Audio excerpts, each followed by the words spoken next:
Hola a todos. Hoy vamos a estudiar la introducción de la evaluación de riesgos ambientales y nos vamos a enfocar más a los conceptos básicos para el entendimiento de este tema. Sin más, iniciamos. Para hablar de riesgos ambientales es importante conceptualizar. ¿Qué es riesgo ambiental? Nos referimos a riesgo cualquier probabilidad, ya sea natural o antropogénica, que puede ocasionar un daño al medio ambiente. Y es importante conceptualizar uno del otro. Cuando nos referimos a estos que son naturales, estamos hablando de desastres naturales como son huracanes, volcanes, etcétera, pero también estamos hablando de sitios contaminados cuando se encuentra ya sea en el aire, en el agua o en el suelo ciertos elementos tóxicos de manera natural, por ejemplo el arsénico. Bueno, y como decía el brillante Paracelso, todo es veneno y nada es veneno. La diferencia está en la dosis. Ahora, respecto a la clasificación de riesgos ambientales antropogénicos, como la palabra misma te dice, génesis, origen, antropo, hombre, es decir, originadas por el hombre. Entonces aquí van a recaer todas aquellas actividades realizadas por el hombre que generan un daño al medio ambiente, generan impactos ambientales, residuos, etcétera, como la industria o la minería, que es una de las actividades más tóxicas dentro de las actividades económicas. Cuando estamos hablando de este tipo de riesgos, pues obviamente va a haber un daño a la salud pública y daño al medio ambiente, incluyendo lo que es la flora y la fauna. Y aquí nos aparece una pregunta. ¿Qué hacen los evaluadores de riesgo?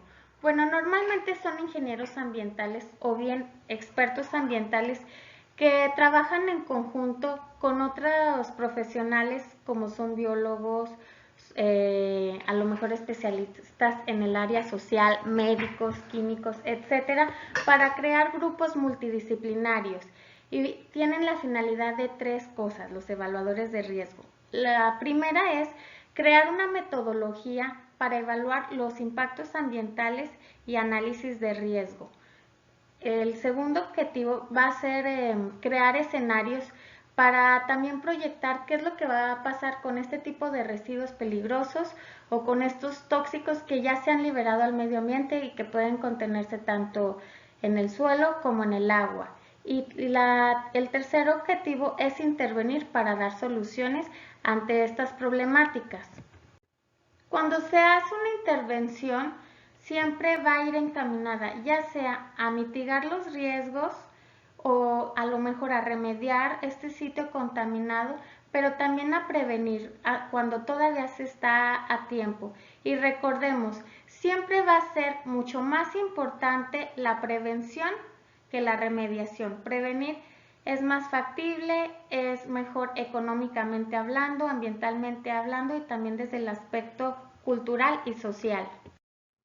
Y como ejemplos de riesgos ambientales naturales tenemos sismo, volcán, caída de un meteorito, y antropogénicos tenemos accidente en una central nuclear, derrame, proceso químico industrial, el efluente de gas, pesticidas y fertilizantes, industrias, metalurgias, hospitales, rellenos sanitarios, etcétera.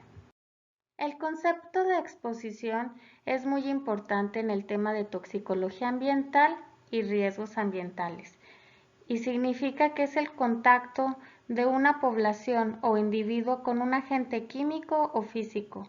La magnitud de la exposición se determina midiendo o estimando la cantidad o bien concentración del agente que está presente en la superficie de contacto físico durante un periodo específico.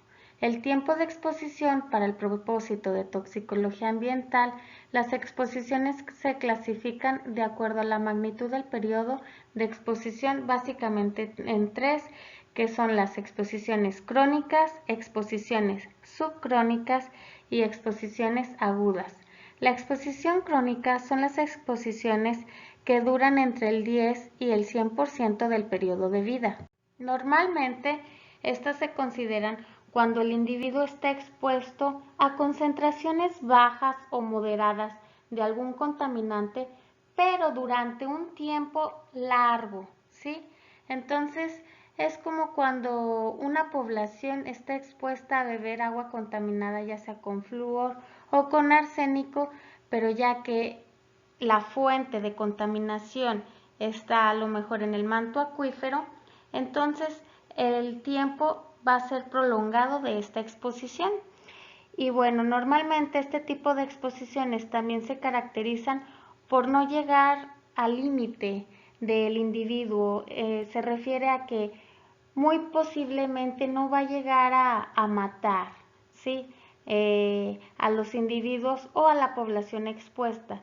Sin embargo, sí se puede manifestar con con ciertas patologías evidentes que pueden originar este tipo de exposiciones a contaminantes. Por otro lado, tenemos el punto 2, que son las exposiciones subcrónicas. Estas son exposiciones de corta duración menores que el 10% del periodo de vida. Y el punto 3 son las exposiciones agudas. Son exposiciones de un día o menos y que suceden en un solo evento.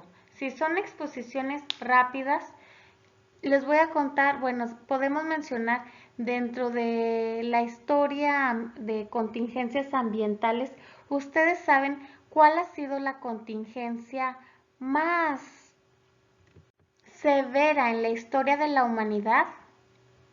¿Cuál creen ustedes? Pues sí, ¿verdad?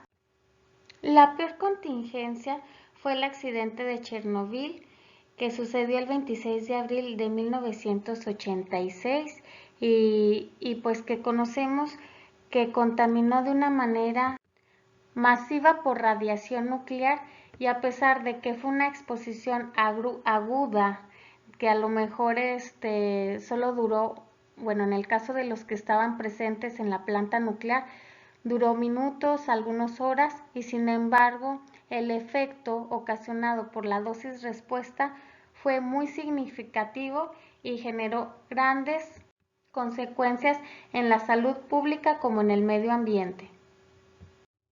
Para evaluar el riesgo toxicológico tenemos que referirnos a que hay un sitio contaminado. Entonces, si tiene ciertos elementos tóxicos y hay aparte exposición, que es el contacto del individuo o la población, pues entonces ya que hay un riesgo en el cual nada más falta checar las vías de ingreso, que es la ruta de exposición, es el camino que va a tomar el contaminante o el tóxico para ingresar al interior del cuerpo. Y estas rutas pueden ser tres, puede ser la inhalatoria, que es mediante la respiración, que inclusive puede llegar a alojarse el contaminante hasta los pulmones, puede ser la dérmica por absorción dérmica o puede ser la gástrica también cuando se consume algún alimento que está contaminado. En riesgo la dosis se refiere a aquella concentración del contaminante, y la respuesta pues va a ser el efecto, a mayor concentración mayor efecto, y normalmente es una relación dosis-respuesta que se representa gráficamente mediante una curva. Aquí podemos ver una curva que tiene la forma de la campana de Gauss y nos habla sobre el número de individuos que van a representar este efecto tóxico. Y bueno, pues en este ejemplo particular nos habla sobre la susceptibilidad individual respecto a la dosis y la respuesta. El efecto tóxico se considera cualquier desviación del funcionamiento normal del organismo que ha sido producida por la exposición a sustancias tóxicas. Los efectos tóxicos pueden ser de acuerdo con a. lugar, si son locales o bien si son sistémicos. 2.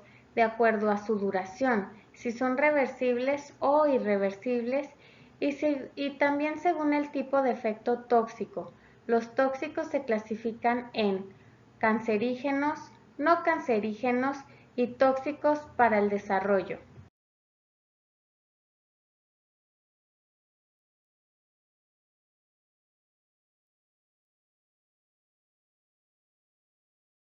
Y hablando de sitios contaminados, que hay muchos en México, como puede ser el ejemplo de la ladrillera que se presenta aquí, o puede ser cementeras, rellenos sanitarios, rellenos clandestinos, actividades mineras. Bueno, ¿qué cosas en común o qué problemáticas en común tienen estos sitios? Para iniciar, son sistemas socialmente muy complejos porque además del problema ambiental hay un problema social atrás. Esta gente no le interesa más allá la salud de, ahora sí, de sus fuentes de ingreso, de su ingreso económico, porque pues es su sustento de día a día. Entonces, por ejemplo, si están desempleando a un señor en una ladrillera, quizás sí lo estás protegiendo de su salud pública al no estar respirando esos humos que son tan tóxicos, pero por otro lado lo estás poniendo vulnerable ante una situación económica. Entonces aquí es donde ya intervienen lo que es un grupo multidisciplinario y muchas veces se puede atacar este tipo de problemática desde un aspecto de educación ambiental. Y continuando con la conceptualización, vamos a adentrarnos a lo que son los pasivos ambientales, que es cuando una actividad minera, gasífera o petrolera cesa y abandona el lugar donde operaban sin reparar los daños ambientales que provocó, y que esto pues obviamente va a generar un pasivo ambiental. Ahora, hablando desde la legislación ambiental en contexto en México, bueno, realmente todos estos pasivos ambientales que se generan pudieron haberse generado a lo mejor hace cientos de años, hace 100 años, hace inclusive 50 años, todavía no existía la legislación ambiental que actualmente nos rige. Tenemos que en 1988 surge lo que es la LEGEPA, que es la Ley General de Equilibrio Ecológico y Protección al Ambiente. En ella se menciona que el que contamina paga actualmente.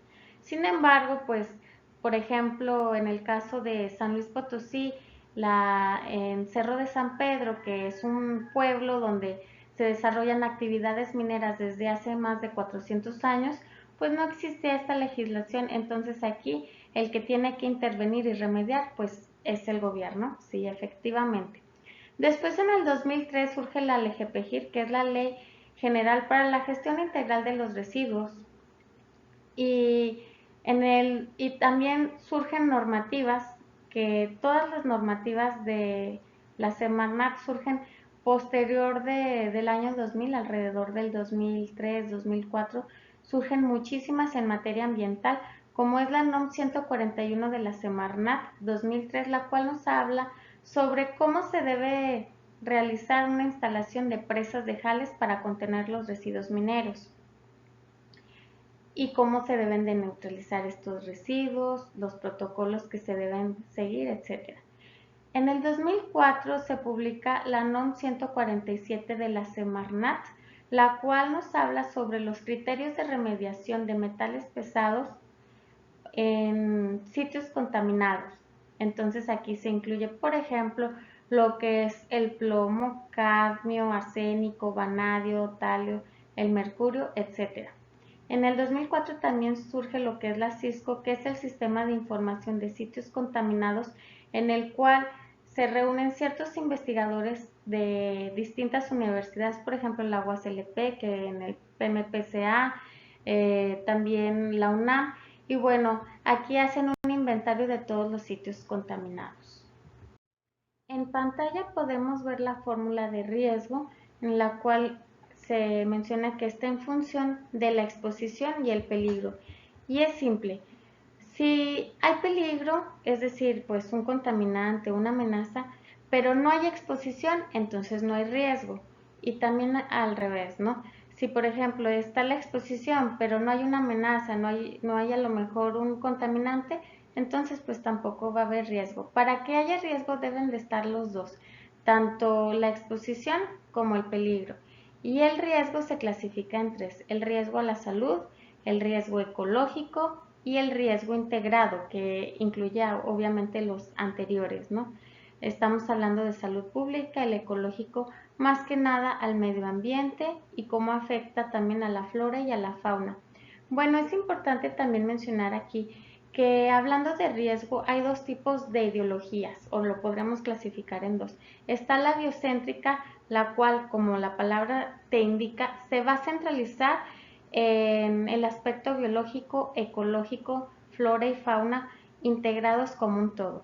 Y por otro lado está cuando se hacen estudios o intervenciones de acuerdo a una visión más antropogénica, es decir, que tomamos o bien situamos al hombre como la base principal, ¿no? Estamos hablando de salud pública. Y que todas las medidas de remediación y de control de contaminantes va a ser para conservar y resguardar la salud pública o bien para también mejorarla. Sin embargo, pues obviamente la integral siempre va a ser mejor. Y en pantalla aparece la figura de los principales tipos de evaluación de riesgos. Esta imagen se extrajo de un libro que les recomiendo mucho que se llama Manual de Evaluación y Administración de Riesgos de Rao Koluru. Bueno, está enfocado principalmente para profesionales en cuestiones de protección ambiental y de seguridad. Bueno, y para finalizar y concluir este tema, que es solamente una parte muy básica en materia de evaluación de riesgos ambientales, es muy importante considerar la parte social al momento de intervenir, porque cuando estamos hablando de riesgos es porque hay un peligro, pero también hay una exposición y no podemos dejar a un lado las necesidades fundamentales de esta población vulnerable. Bueno, entonces más adelante vamos a seguir con este estudio, vamos a ver herramientas, cómo crear escenarios, intervenciones y sobre todo casos de estudio. Hasta luego chicos, chao.